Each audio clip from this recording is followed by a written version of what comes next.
You know, when I hopped on Uncle Phil's 18-wheeler semi to leave Canada to be a dancer in LA, which you all know the story, I ended up moving to Tokyo. The person who believed in me the most, I would say, was my grandma Ruby, who was just completely clear I could do anything. She just didn't even doubt. She just looked at me weird. She goes, you can do anything. And that really helped me on those days when I wanted to give up. I mean, when I actually left on the airplane for Japan after being in LA, failing, I had $40 to my name. And I just had her little voice in the back of my head. This was pre-internet. She would send me letters, and she would cut out all of my astrology and stuff them like a month's worth of astrology and stick them in an envelope for me. She's like, it's looking good. It's looking good. So her believing in me was everything. And so as we go into this next podcast, a live podcast with Amanda, who hasn't been coaching with me for a couple years now. And it's just so great to know, not just does the work works, the work sticks. And as we were sharing, she was saying one of the main reasons that they decided to work with me is that I believed in them. Now, I didn't believe in them just carte blanche. I check with energy, I interview people. I want to be sure that I can give them the results they're looking for because their marriage is on the line. Their kids are on the line. Their future's on the line. And I did believe in them, and they did the work. And they just finished their 18-year anniversary. And Brandon, her husband, was like, okay, and what are we up to for the next 18, babe? Like they're solid. And I'm so inspired by them. Enjoy this podcast. Welcome to Intimate Conversations, Season 13, Heart Broken Open, where intimacy is an inside job. Welcome to another episode of Intimate Conversations, Season 13, Heart Broken Open.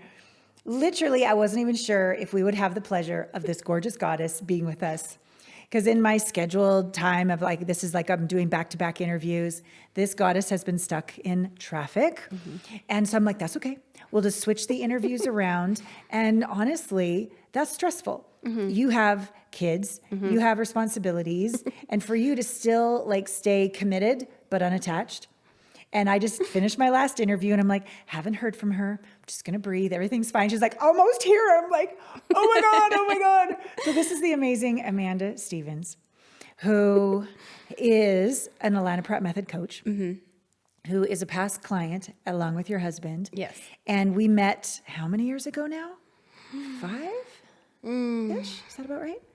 4 or 5? At least 4. At least 4. At least 4, just because Wyatt turned 4 in June.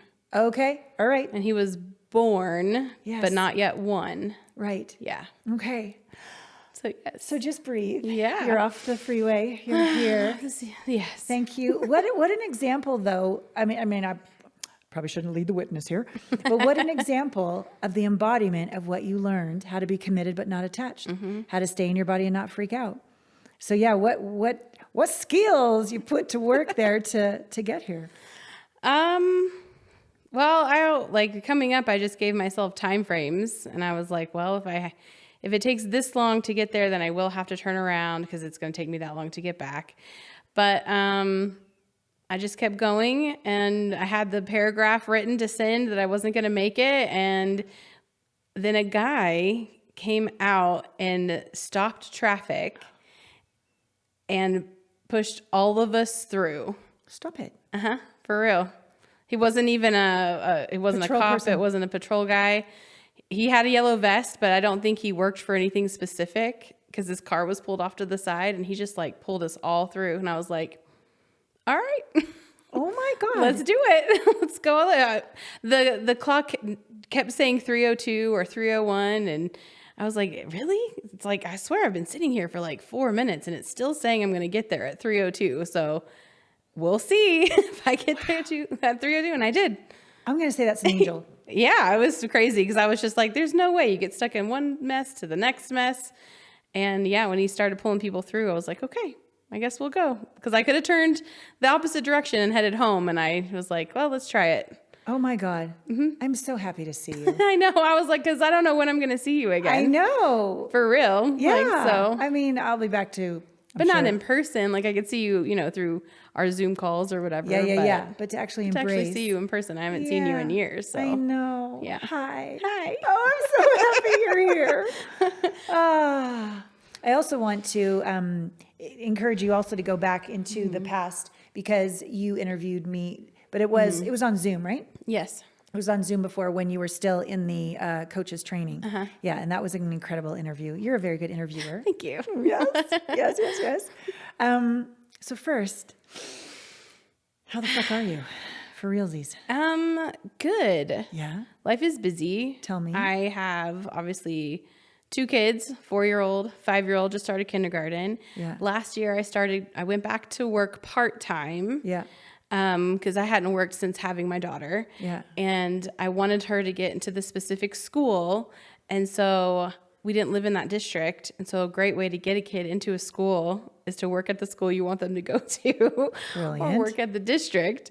So I worked there. I got to meet everyone, fell in love with everyone, already knew because I already loved that school, and then applied for her, and then decided during a Christmas break that I was kind of like, oh, I guess I should go back and get my teaching degree. Because that's random. Because I never would have thought about doing that until it was told to me, 3 or 4 times. And then when I finally decided to take the step towards doing it, I never heard it again. Right? They're like, oh, she got the message. Yeah. Okay. She's going to do it. She'll figure it out. And so I thought, well, how am I going to do that? And then they had budget cuts, just the whole thing. And I thought, well, I'll just go be a sub until I can do the whole application process and all of that. And so I applied for multiple elementary schools to be what's called an in-house sub. So what that means is I go to one school Only. every single day. Yeah. And I am in whatever classroom, whatever teacher called out of, whatever emergency is happening, and I just step into that role. Yeah. And it's been great because I've gotten to know all the kids. Same school as your daughter? No, Okay, different school. I did take a different school just because my daughter's school's a little bit smaller and they already had an in-house sub. Got it. And no one leaves because the school is just that good. Primo, okay. But this school that I'm at is actually just down the road. And it's considered a Title I school, so I'm learning just so much on that front. Yeah. Which just means usually lower income and language barriers and just a lot of stuff that happens. Yeah. So I'm learning a ton. Wow. Just on that front. And I taught 5th grade this morning and 2nd grade last week. Yeah. And it's just been really, really good. And then if there's not a classroom that's needed, then I step into multiple classrooms a day. Okay. And just help out with different students and help manage behaviors and stuff. Wow. Yeah. Okay, this is so amazing. Couple questions. How has the work we've done helped you to not react when someone's reacting in front of you? Most of the time, there's been a lot of things where I go back into my brain of like, okay, when I was in 4th grade, right? So when I was in 4th grade, like, what was I thinking? When I was in 2nd grade, what was it like? When I was in kindergarten, their behaviors are telling me something about them, not me. Right. So you're not taking it personally. Right. So what's going on in their world? I don't know how they slept last night. I don't know what their parents got into, what they got into. I don't know their living situation. Like, I don't know a lot of that. Right. But everybody comes with baggage, whether it be physically shown, mentally shown. Yep.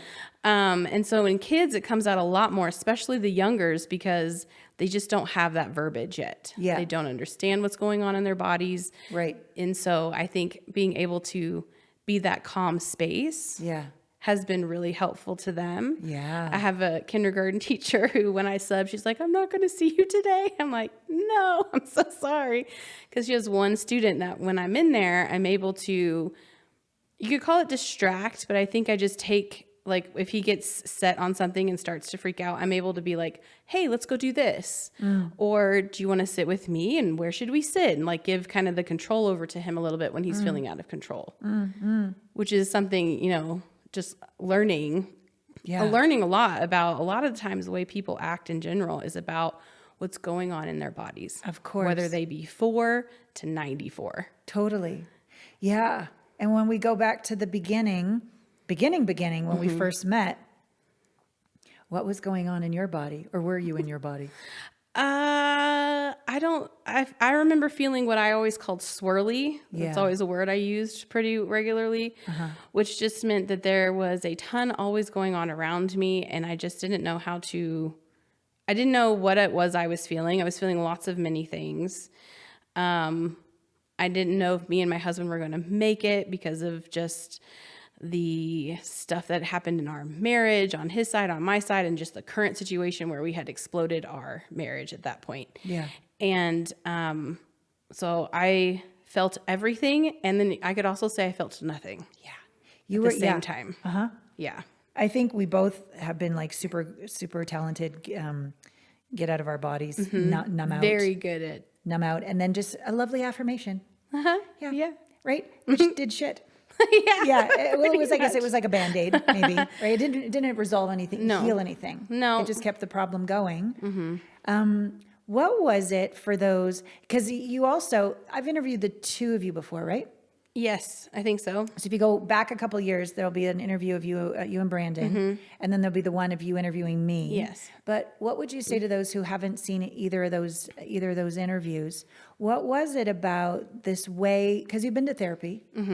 What was it about how I facilitate, how I coach that was attractive, and then and this is getting us results. Our marriage is getting better.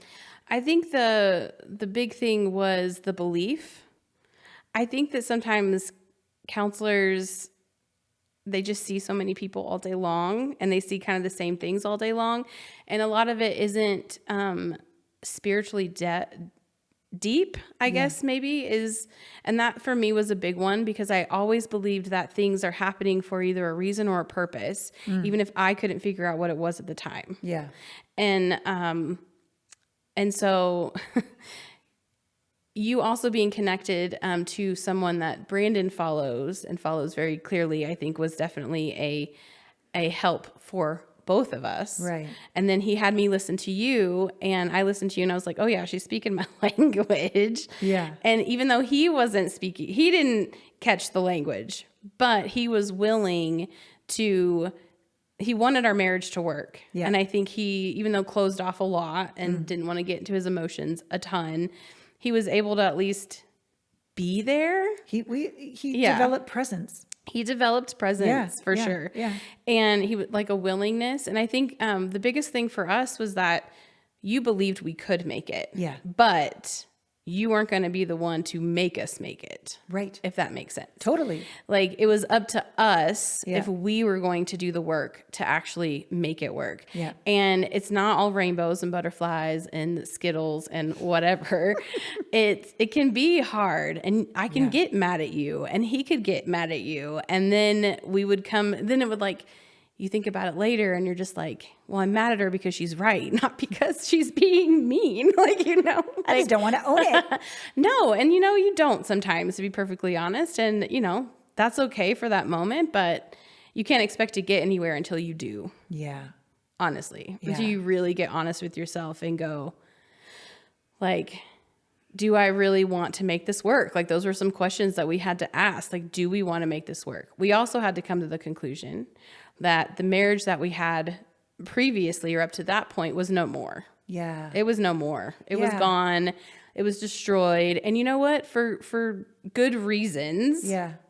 That we were able to build something else on a better foundation, on a deeper foundation, on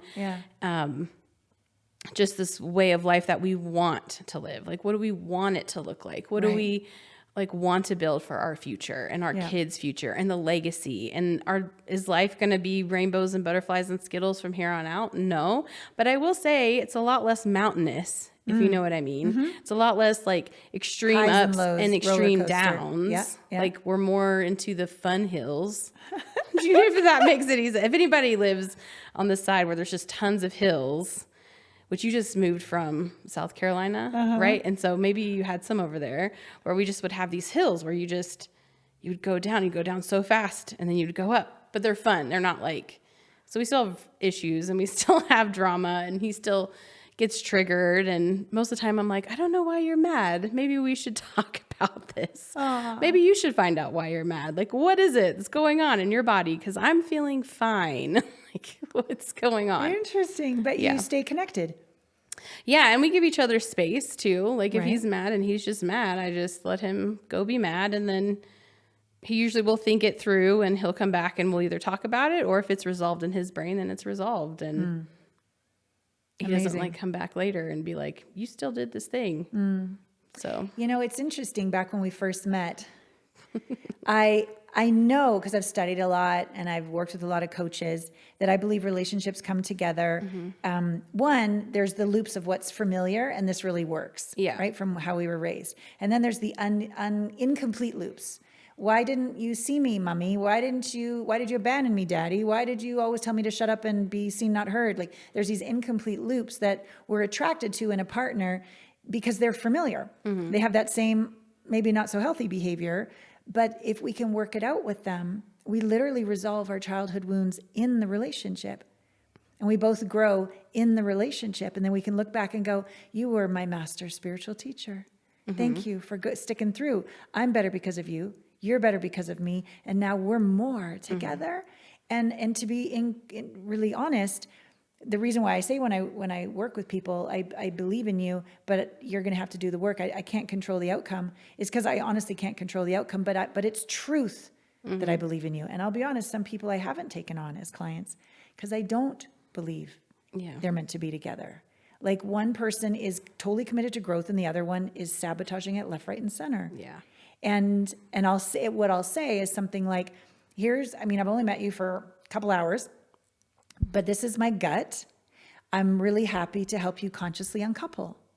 I don't feel it has what it takes. And I think it would be far more conscious for you and the kids to be graceful about this. And I would love to walk through that beautiful ceremony with you. But if you're only looking to me to quote unquote save this or rebuild this, you need to look for someone else. And I remember that too. Like, I remember that being a part of the conversation, because obviously you do only meet for like an hour.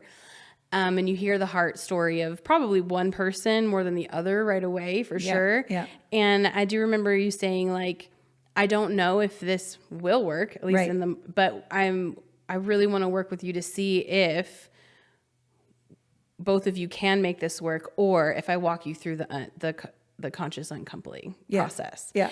And I just think that was I think that's really wise. I think sometimes people think they go to counseling or they go to these things because it's going to make it work, but that's not the case. Usually you need to go and figure out, can it work? Yeah. Are you both willing to make it work? Yeah. Or is it just one-sided? Because if it is one-sided, it won't work. Correct.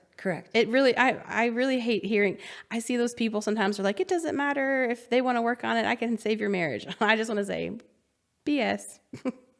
That's bullish. There's a certain level of improvement. Yes. Or to a place where maybe the abuse is stopped, or but to me that's still settling. Like, I'm going all the way or nothing. Yeah. Thanks very much. Well, you want someone to come with you. Yeah. You do. You want someone to come with you, who pushes you, who you push, a little bit. I think that's been probably the most beautiful thing, is that Braden's finally let me explore me that before I don't think was necessarily a thing. Tell me more. Like, well, one thing individual right now, and this may be small to some, but I got a nose ring. I got a nose piercing, which I did not have before, which was a very interesting conversation. Interesting. Because for many years, he just said straight out, no, as if I was asking. Yeah, I was going to say, since when did she become your property? And I think it was just, and I told him, I said, a lot of times I said, I haven't gotten it done in years because you don't like it, or you say you don't like it. You don't want me to get it. And so I've respected that for many years. I go, but now I've come to a place in my life where my daughter's getting her ears pierced. There's an opportunity. And so I would like to get my nose pierced and get a nose ring. And he was like, no. And I said, well, that's not really how this is gonna work.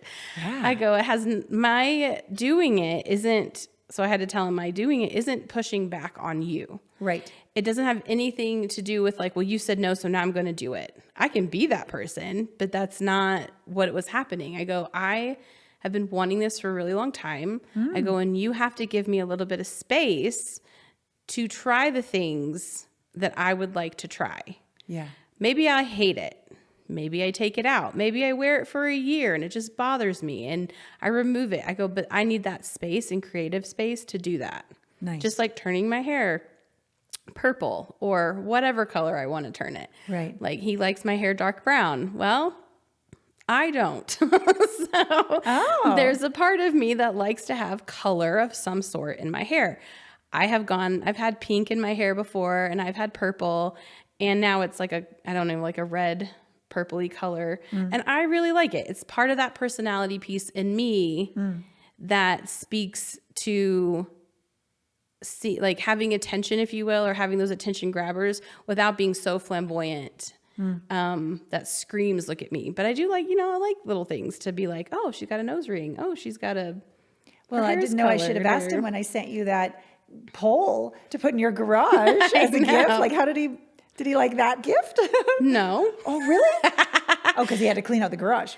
No, it's still surrounded by things as of right now. And the kids kind of use it as their climbing thing. They climb it and they slide down it, which is really funny. As long as somebody's using it, that makes me happy. But I still want to use it. I told him, I was like, I want to clear out the garage. I want to do some things in there. And because I want to get in there and use that space, because dance for me is really, singing and dance are like the two things that I just love to do. It just takes it, and nothing else exists in those time frames, if that makes sense. If I'm singing, nothing else is going on in my world. If I'm dancing, there's nobody else around, whether there be actual people around or not. But like in my brain, there's nothing, there's nobody around. It's just me and the music. Yeah, yeah. And pole helped me honestly tune into my body more than just regular dance classes. Yep, I hear you.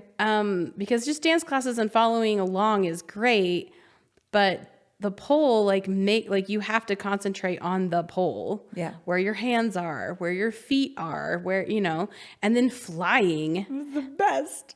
Who doesn't like flying? Yes.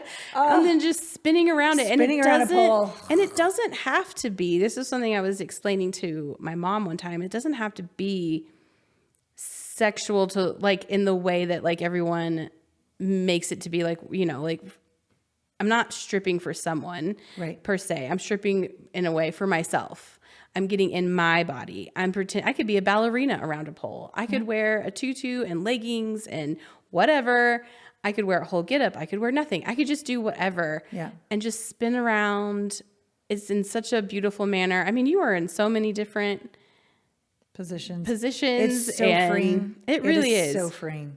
It really, really is. And I love it. And it gets my body moving. And eventually I'm hoping that I will be super strong and be able to go upside down, because who doesn't like doing that? That's a fun thing. Right? You can get, I'm so excited. Yeah. Yeah. So, I'm so glad at least the kids are spinning. Yes. And that your intention is still. And it's still there to be used. Good. We got to move one big truck. Okay. Well, it's not put together yet. So. Okay.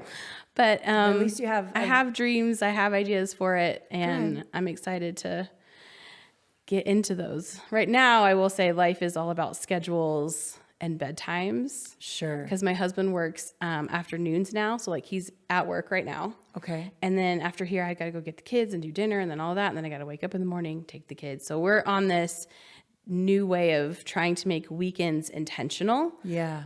Because we don't see each other during the week. At all, really, except for maybe a kiss on the cheek when I leave for work in the morning with Abigail. Wow. So what have you learned from being coached and also becoming a coach and your ability to have these tough conversations and kind of, I guess, put the big rocks in first? So what are you creating right now that is, and I might even back up even before that, the idea of, okay, the foundation upon which we started marriage number one failed. Okay. And we hurt each other. Okay. And we're not committed to that anymore. Let's not try to resurrect let's let that die. Yeah. Let's let that cycle of life. We burnt it to ash. Thank you. And then from the Pretty ashes, much, yeah, yes. from the ashes, Yep. maybe there's 1, 2, 3 foundational pillars that we created together, working together, and you created within yourself, and you tweaked and tweaked until you found them. And now you're having to tweak again. What is 1, 2, or 3 of these foundational agreements, pillars, ways of being that are working for you and your marriage? I think a big one for us is space. And I don't mean like, well, I need space from you, but finding that space and time to do the things that we individually like to do. Self first. Self first. Yeah. And grace for that for the other person. Yes. So like my husband's a hunter. Right. He works so many weird hours that his hunting is on the weekends. Yeah. Our only time together is on the weekends. Right. So I could make a big deal about it if I really wanted to, but I know that his going hunting is his alone time for himself. It's time for his brain to clear out. Yeah. It's time for him to come up with new and creative things, things that he wants to do. And then also when he comes home, he's happy to be home. Yeah. Thank you. Yeah. He's happy to be there. wants He's to be there. excited to tell me all about the things that he saw or didn't see, or if maybe it was a disappointing hunt and he didn't see anything. Right. But he's still happy to be home and share those experiences. Yeah. He's getting to the point where he wants to take either Abby or Wyatt and go hunting with them and teach them about hunting. And so it's starting to become this thing.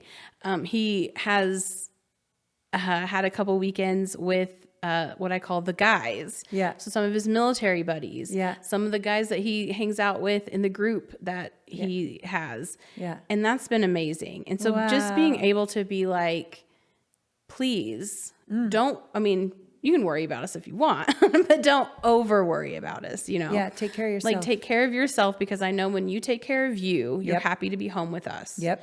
And it also it's easier for me to ask for those moments. Right. Because you're taking them too. Because then I'm taking them too. Yeah. Like I went to DC a couple of weeks before school started for a weekend, just to be with my best friend for a little bit and just do crazy things with her, because she always has some adventure to go on and it's so fun. But just to sleep in, like those are my moments to sleep in where nobody needs me, like best friend leaves me alone until I wake up in the morning, like Hopefully all the brings things. you coffee.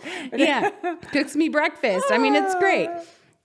And so just knowing that I have those moments available, to me as well. And then when we have the weekend, we just talked about this recently, where because we only have the weekends, we have to be intentional with our time. Right. Or it'll just fly by. Yeah. And we talk and we really mean that, intentional with our time. That means if our intention for the week is to literally go and do nothing, then we are home. Maybe we do some things around the home, but we don't get mad if the laundry doesn't get done. Trust me, the house isn't great looking, but we have spent time together. Yeah. They've wrestled around on the couch for a little bit. We've been outside and dug up dirt and watched the kids play, and we went for walks, or, and those things are extremely important. The dishes will always have to be done. The laundry will always be there. Yeah. And so just I think that's a big one, taking small steps. I've washed 1 load of laundry today. Yay, me. Good. Yay, me. Wow. But I spent time reading to my daughter, and she made wanted posters of her brother and then decided she was the police and gave everyone tickets. But because of those moments. That's awesome. Right? I could have been like, I don't have time for that. I got a million things to do. But just in those moments. Those are the ones memories. she's going to remember. Oh my gosh. Yeah. She's like, you have a ticket. And I was like, why? You watch too much TV. I'm like, okay, maybe I do. Here's my ticket. We'll turn it off. I don't want to pay the fine. This is so adorable. Funny. Yeah. Okay, so self-time, and the honor of others, self-time, intentional time. Yeah. Intentional time. I'm curious, when we first started working together, we used that form, the dyad. Yeah. Where you ask a question, the other responds, and the other one just gets to say thank you.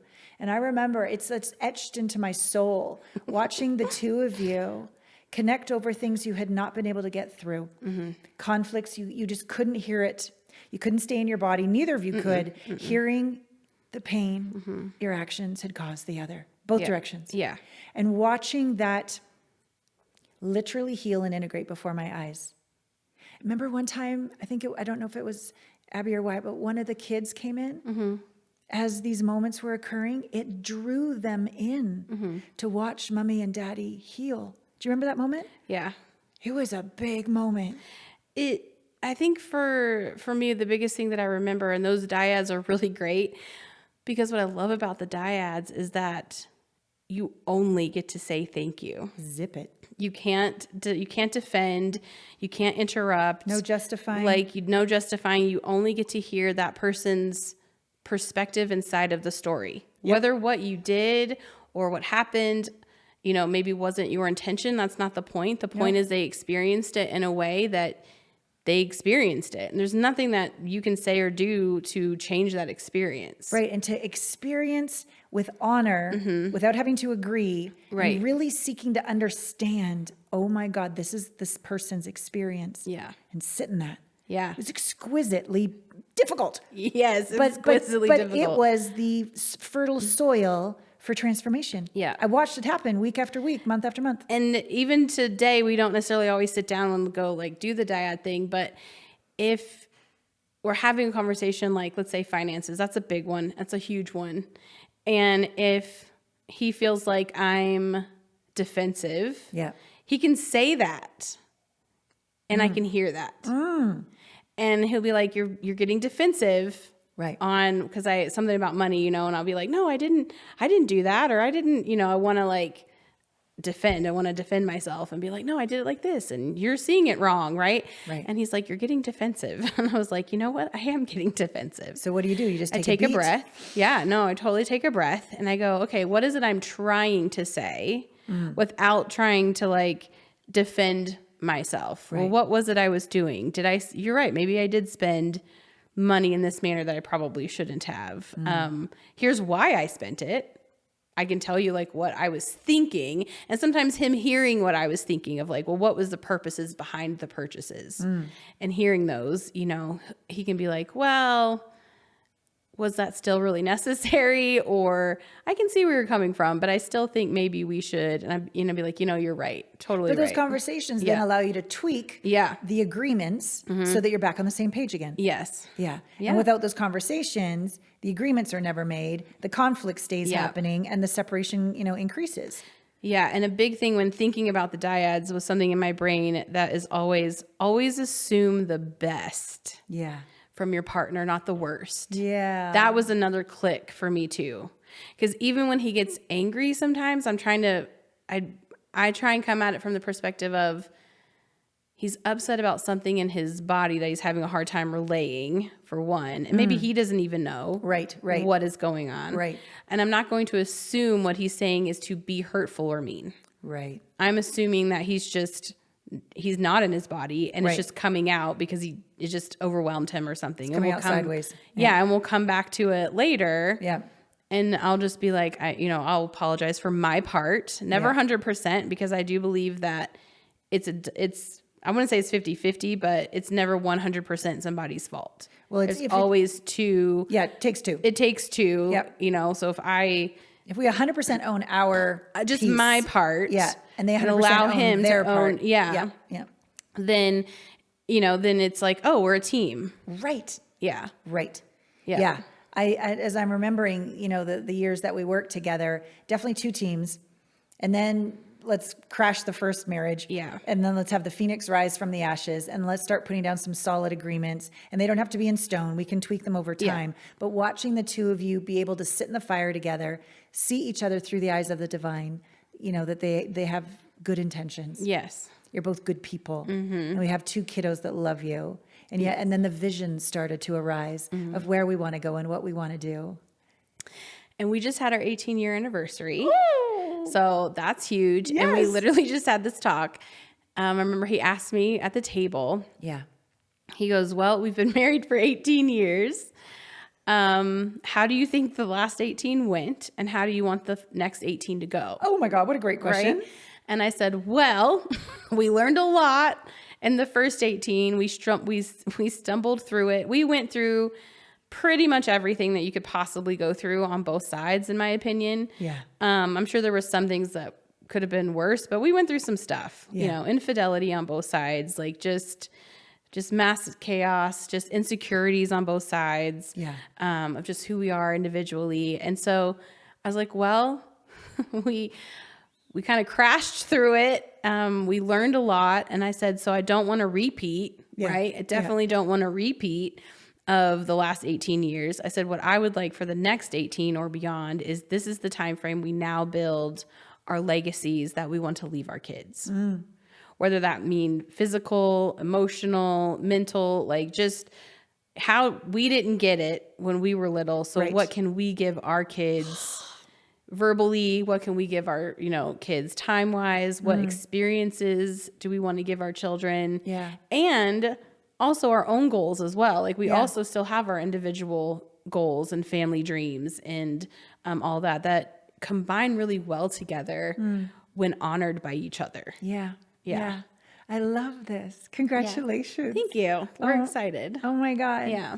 And I think about even just living in your home, the energy from when we first started coaching together and what it was like for those kids to grow up with, they miss, at least I'll speak for myself. I can't speak for your children, but for me, when the parents weren't getting along, it was my fault. What did I do wrong? I'm the center of the universe. So if the universe isn't working the way I want, it must be my fault because we're just little. Right. And to be able to create a world where the energy is one of more honor, more humor, more connection, more vision. All of this is like, what a gift to give your kids just by who you're being. Yes, there's the legacy in all these tangible ways, but just the safety that when one knows thyself, they can stay with thyself. And then that gift of being able to be with another and know that their intentions their core intentions are good, even if they're not in their body right now. Well, and being able to come into the room later after you've exploded, because we're not perfect. And be able to tell our children, mommy had a moment or daddy had a moment, and that's not the way we want. This is how we clean up a mess. Right. I still love you even when I'm angry sometimes or when, something happens. Like I love you forever and always. But mommy's a human. Yes. Like I am not perfect. I don't have it all together 100% of the time. And boundaries are big. This is how I own it. And teaching them that too. This is how I own it. This is what's okay and not okay, how to speak to each other. Right. This is where I take 100% ownership. All these skills you're teaching by example is so inspiring.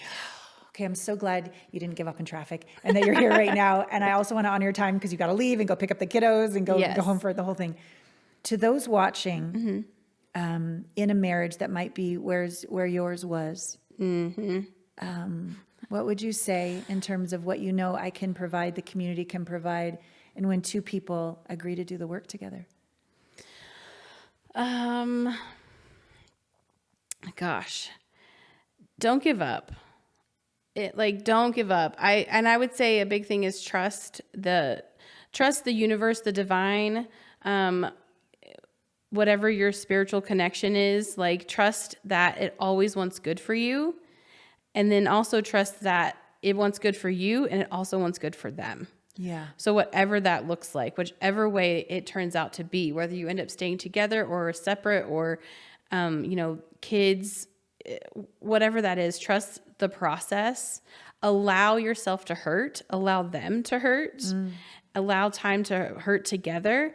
A big thing, I will always advocate for this because this was huge for us. The money always scares people, but I just say do it anyways. Because the retreats were massive for us. They were major. If we hadn't gone to the first retreat, obviously we wouldn't have gone to the second retreat. And that showed us in more ways than one just how much support we actually had from our family members on his side and mine. Because the first time was my side. And the second time, his whole family came out for I say his whole family, but pretty much his whole entire family came out for an entire week. Just to be with our children so that we could go and be with you so that we could continue to work on our marriage, to do really hard things, to get in our bodies and try things that are awkward and maybe something you wouldn't necessarily do. And because of those moments and those retreats, I mean, it's not rainbows and butterflies in those retreats either.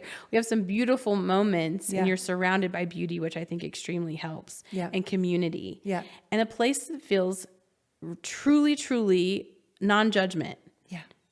Because when you come from a place like mine, where at this point in our marriage, I was the one that had done the infidelity. And as a female, the world looks at us differently than they do men. And I argue with me if you want, but that has been my experience, where the world will look at me as a female because of the infidelity that I did, and I'm worse, is what the message is. But it's not worse. It's just different. And in the retreats, having to talk about it was very hard. But being open and honest, I never once felt from anybody in the retreat that I was bad, that I was wrong and I was horrible. And what the hell was I doing there? You know, they brought me in. I surrounded by the women like constantly. Even the guys were like, I was afraid like that was going to be a whole thing. Right. And it wasn't. Like, we all surrounded each other. We looked each other in the eyes, which got real awkward at times. But it's the whole point of looking into somebody else's soul. Like, stop looking down and start looking up. Thank you. I love you. I love you too.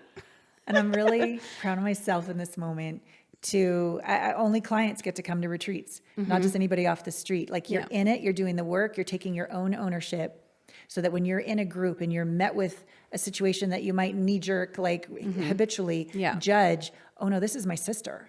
This is my brother.